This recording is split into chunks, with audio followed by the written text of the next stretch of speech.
Now I give the floor to Her Excellency Maria Teresa Lazaro, Secretary for Foreign Affairs of the Philippines.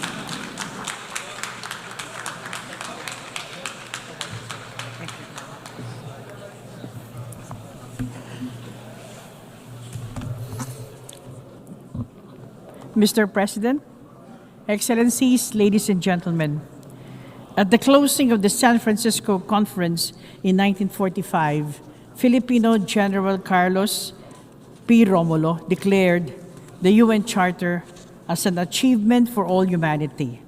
It is an accomplishment, he said, that will embrace and protect us at the same time that it liberates the human spirit. Our faith in the United Nations Charter endures as the international community celebrates the 80th anniversary of the United Nations. United in purpose, we, the 193 member states of the United Nations, are stewards of this office, of this edifice. It counts on our courage to be equal to the task it bestows on us. The United Nations was born in the rubble of war. We embark on a peace that works not only for the powers of that day, but also for all of humanity, for all time. We forge through the Charter a covenant of just and equitable peace. Yet today, we ponder on the triumphs of this shared journey amidst the jolting clamor for peace and humanity under the very circumstances for which the United Nations was conceived. We must end the suffering of millions who live in starvation and fear in Gaza. Ceasefires must hold. Humanitarian access must be restored without restrictions. Children, women, and innocent civilians must be saved from further violence. Healing must begin. The two-state solution is the only viable diplomatic solution for sustainable peace. We must end the conflict in Ukraine. A just peace is only possible with respect for Ukraine's sovereignty, independence, unity, and territorial integrity. We must double down to address humanitarian crises around the world, looking at their roots and investing in durable solutions. We must protect and assist displaced populations in Sudan, Syria, Afghanistan, the Democratic Republic of the Congo, the Sahel region, of the Rohingyas, and in many other parts of the world. This June, the Secretary General reported over 40,000 cases of violations against children in armed conflict, the highest recorded in 30 years. This is unconscionable. We owe our children peace. Excellencies, distinguished delegates, as UN founders recognized that peace was the antidote to fragility and uncertainty after the war, this time's call on the United Nations, particularly the Security Council, to make bold decisions. We must forge new pathways for international peace and security. This is a challenge that the Philippines is ready to rise up to as we seek a non-permanent seat in the Security Council for the term 2027-2028. We look ahead to the solemn honor of serving this body. The Philippines is committed to contribute to the Security Council in a manner that takes into account the views and concerns of the general UN membership and other principal organs of the United Nations. We recognize the weight of the responsibility of the Security Council. When it acts for the interest of humanity, it is a fulcrum of change, a force for good, and a bastion of hope for populations trapped in hopeless situations. We seek to be part of it to help advance the cause of global peace with the depth of experience earned from our struggles for peace. In the Philippines, we know that beyond stopping hostilities, peace is a just order with individuals flourishing in dignity at its center. The success story of the Bangsamoro Autonomous Region in Muslim Mindanao, or BARM, tells us that peace building, though sometimes arduous and long, endows communities their rightful future. Our vision for global peace finds its home in the 1982 Manila Declaration on the Peaceful Settlement of Disputes.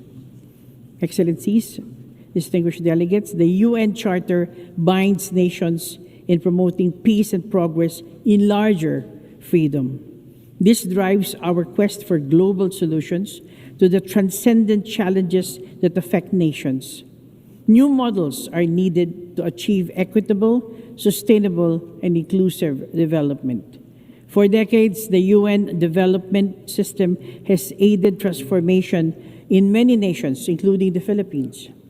Amidst current funding shortfalls, we must support reforms to help it deliver value to UN member states in tight accord with national priorities, with less bureaucracy and fragmentation.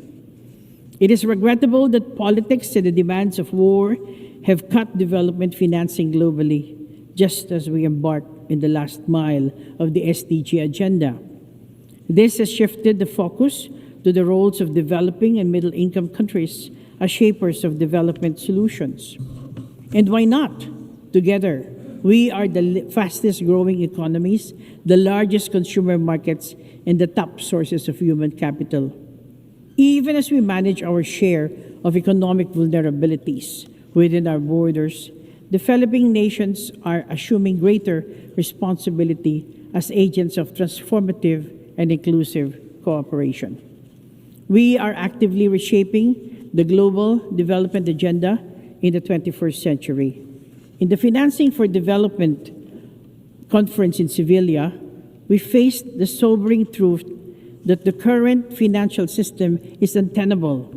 It is one that has fostered debt burdens and perpetuated power imbalance, a system that mires the poor and favors the wealthy.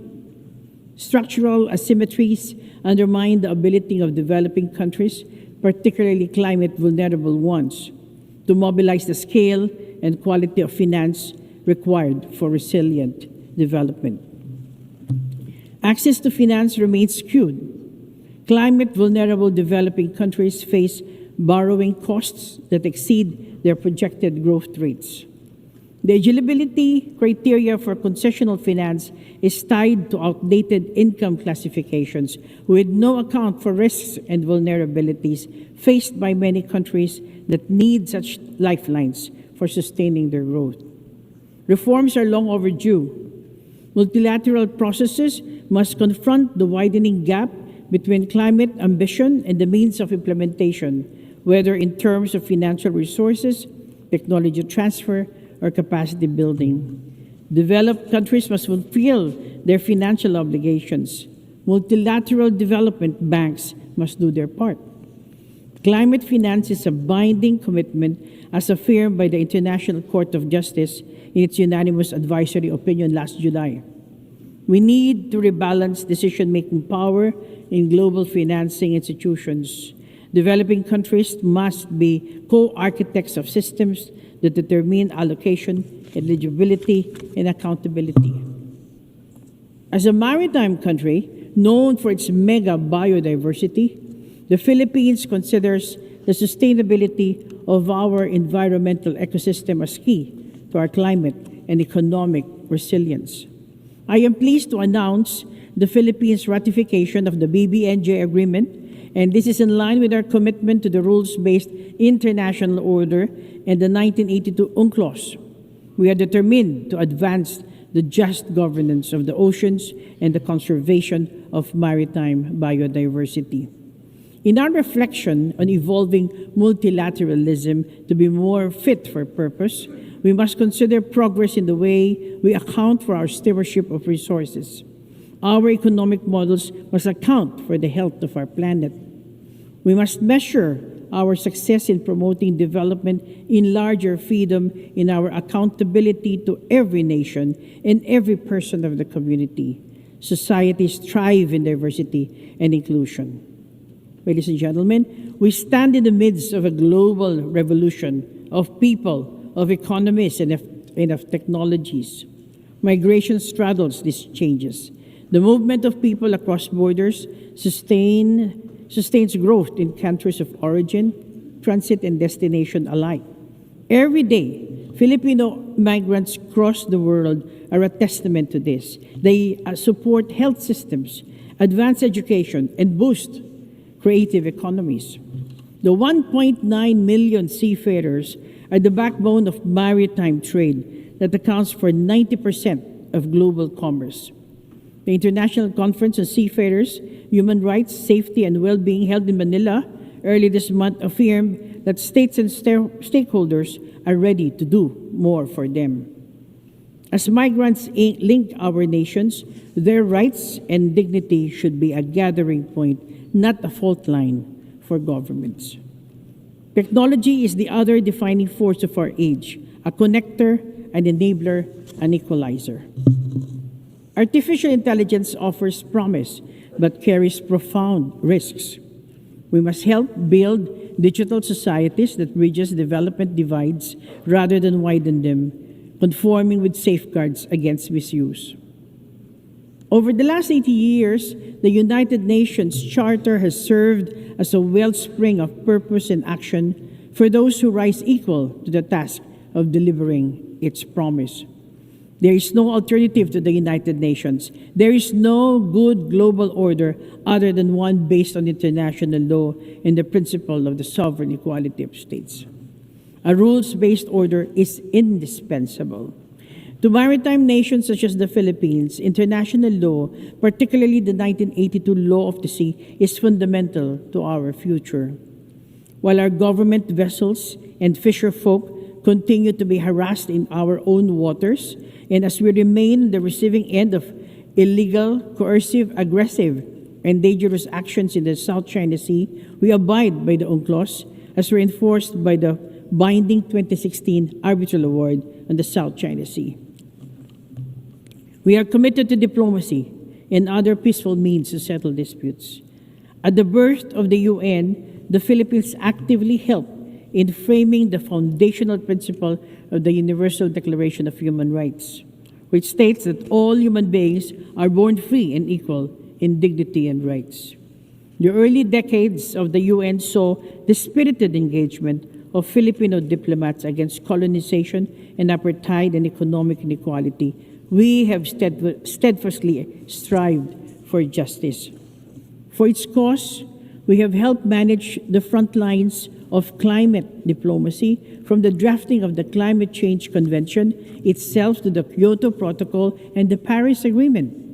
We have engaged with the fire of a nation familiar with the brunt of devastation, of disasters and extreme weather events. We know the urgency of global action. Justice and equity was our guidepost during the crafting of the WHO Pandemic Agreement. The adoption of this treaty last May was a sweet spot in the Philippines' presidency of the World Health Assembly. Our pledge to peace is unwavering. The Philippines was among the first to respond to the UN call for assistance in the Korean War. A decade later, Philippine troops flew halfway across the globe to aid in peacekeeping operations in the Congo. Since then, we have sent nearly 15,000 troops to 21 peacekeeping missions in Africa, Middle East, and the Asia Pacific. This experience has taught us that peacekeeping is about empowering communities. It must carve exit strategies with focused, non-politicized mandates from the Security Council. New models must be tailored to context and needs on the ground. Then as now, we embrace our role as a bridge builder. As General Carlos P. Romulo put it in 1946, a bridge between two worlds, among the first of many that must be erected to make them one. Then as now, we offer steady hands in New York, Geneva, Vienna, Bangkok, Nairobi, Rome, and the cradles of joint action as a partner, pathfinder, and peacemaker. Excellencies, distinguished delegates, our world is far different from the world inhabited by the founders of the UN. Our new realities test the durability of the Charter at its 80th year.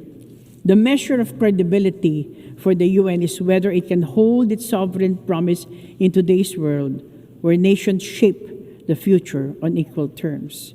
As I conclude, I recall again General Romulo's words at the first UN General Assembly in 1946 that the Filipino stake in the United Nations is one of an identical destiny, of shared anxiety, of hope and endeavor. The journey of the entire family of the United Nations has been one of hope and endeavor. In the strength of our diversity, the UN is the common vessel steering humanity through the onslaught of challenge and change. We count on each other for the courage to hope and courage to act. Let us persevere in purpose, in action, as the United Nations, so we can claim before those who came before us and those coming after that we have risen to the challenges of our time and have far exceeded our calling. Thank you and mabuhay.